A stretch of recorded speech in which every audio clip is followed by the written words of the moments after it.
জুলাই সনদের খসড়া গ্রহণ করতে পারেনি জাতীয় নাগরিক পার্টি এনসিপি। রাজধানীর ফরেন সার্ভিস একাডেমিতে জাতীয় ঐক্যমত কমিশনের দ্বিতীয় ধাপের ২১তম দিনের সংলাপ হয়।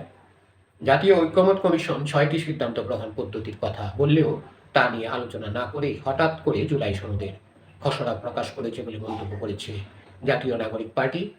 এটি সঠিক কাজ বলে মনে করছেন না দলটি। এনসিপির যুগ্ম আহ্বায়ক জাবেদ রাসিম বলেছেন, আমরা এটির তীব্র বিরোধিতা করছি। আলোচনার পদ্ধতি নিয়েই আলোচনা হয়নি, অথচ তারা খসড়া প্রকাশ করেছে। এটা আমরা গ্রহণ করতে পারি না।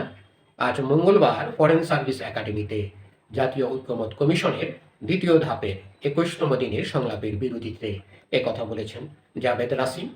তিনি বলেন, আমরা স্পষ্টভাবে বলেছি যেসব বিষয়ে ঐক্যমত হয়েছে নির্বাচনের আগেই সেগুলোর আইনগত ভিত্তি পেতে হবে এবং সেই ভিত্তিতেই পরবর্তী সংসদ নির্বাচন হতে হবে।